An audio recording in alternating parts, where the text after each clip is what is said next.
Alors voilà, je voulais vous faire un petit audio pour vous expliquer ma vision du switch. Encore une fois, c'est ma vision, prenez ce que vous voulez. Pour vous expliquer le switch, alors dans ce que moi j'ai souvent entendu, il y a un côté presque magique au switch. On va dire que si le chaser se trouve à gauche, le runner se trouve à droite, on a l'impression que pouf, magiquement, il y a un switch et du jour au lendemain, le chaser qui était à gauche se retrouve à droite et le runner se retrouve à gauche, comme s'ils avaient du jour au lendemain échangé leur position. Or, pour moi, le switch, c'est pas un moment magique, c'est plutôt un processus. C'est-à-dire qu'à un moment donné, il y a une séparation. Donc, on va dire le chaser était à gauche, le runner était à droite. Suite à la séparation, ils se retrouvent dans un moment où le chaser est en bas et le runner est en haut. Et tout le travail du switch consiste à ce que le runner et le chaser fassent le tour du cadran jusqu'au moment où ils auront effectivement échangé leur position. Mais ils ne se retrouvent pas à un moment donné où l'un a pris la place de l'autre. Non, ils vont ensemble aller sur ce processus où progressivement, ils vont échanger leur place.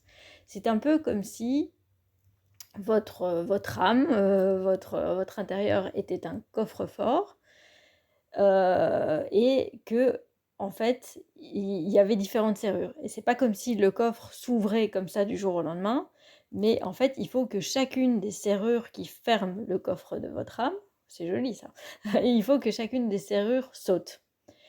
Et effectivement, il peut y avoir un côté très immédiat et très du jour au lendemain pour une serrure bien précise. Donc une serrure, c'est quoi? Une serrure, ça peut être une croyance, ça peut être un blocage, ça peut être une blessure. Et là, il peut y avoir un côté très spontané. Donc par exemple, si vous, pendant très longtemps, vous êtes très blessé, vous avez une blessure, je sais pas moi, de trahison à l'idée que votre autre fréquente d'autres femmes ou d'autres hommes, et pendant très longtemps ça vous ronge, et ben pouf, du jour au lendemain, cette serrure va sauter et vous y êtes complètement indifférent, vraiment du jour au lendemain. Donc ça, c'est une serrure qui va sauter. Une autre serrure, ça peut être, voilà, votre autre fait du surinvestissement dans le boulot, n'a pas de temps pour vous, vous en êtes peiné, vous vous sentez mis à l'écart, de côté. Pendant longtemps, ça vous pèse, et hop, du jour au lendemain, ça ne vous fait plus rien. Et donc, vous avez comme ça toute une série de blocages vis-à-vis de votre autre, principalement, qui vont sauter les uns derrière les autres, jusqu'à ce qu'il n'y ait plus de serrure et que le coffre s'ouvre. Et quand le coffre s'ouvre, c'est effectivement l'aboutissement de cette période de switch. Mais donc, ça demande un certain temps et c'est pas de la magie du jour au lendemain. Alors, ce que je voulais dire, c'est qu'effectivement, le switch, c'est tout à fait nécessaire pour pouvoir évoluer dans le parcours et aussi pour pouvoir permettre au chaser de regagner de l'énergie parce qu'il a perdu énormément d'énergie à essayer de faire aboutir la réunion qui n'aboutissait pas. Mais en même temps, le switch, c'est pas si agréable que ça du côté du chaser. Alors du côté du runner, c'est probablement terrible, mais du côté du runner, ça a l'air fantastique et magique et apaisant. Ça ne l'est pas. C'est-à-dire qu'il y a des côtés négatifs au switch, et notamment, il y en a 3 que j'ai identifiés.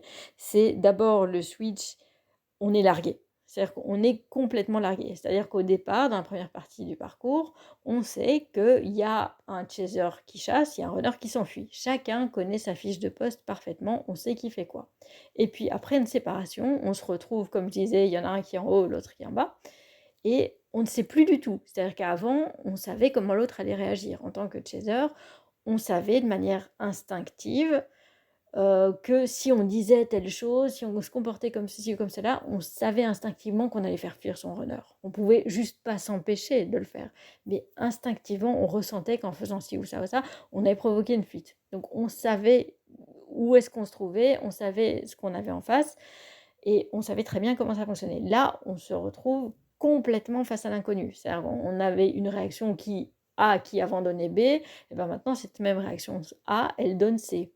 Et le pire, c'est que non seulement on ne sait plus qui on a en face de nous, mais c'est en perpétuel mouvement. C'est-à-dire qu'un A qui donnait B pendant très très très longtemps dans le parcours, maintenant, aujourd'hui, le A donne C, demain, le A donnera peut-être D, et après-demain, il donnera G, puis K, puis P. Et donc, on a une imprévisibilité totale par rapport à avant où les rôles étaient très calés. Là, les rôles sont différents et constamment en mouvement. Donc ça peut être aussi très perturbant. Une autre chose qui n'est pas forcément agréable dans le switch, c'est la temporalité qui est différente. C'est-à-dire qu'avant, dans la première partie, il y a des périodes de relative accalmie. Dans mon cas, c'était 2-3 mois où c'était calme, où c'était chouette, où c'était serein, et puis pouf, il y avait un gros clash qui faisait plonger dans une plus ou moins grosse nuit noire de l'âme. Mais il y avait ces périodes d'accalmie. À partir du moment où il y a le switch, c'est en continu. C'est-à-dire qu'il y a des désaccords continuels. Il y a et c'est pas des gros désaccords. Avant, c'est des gros clashs qui nous plongent très bas.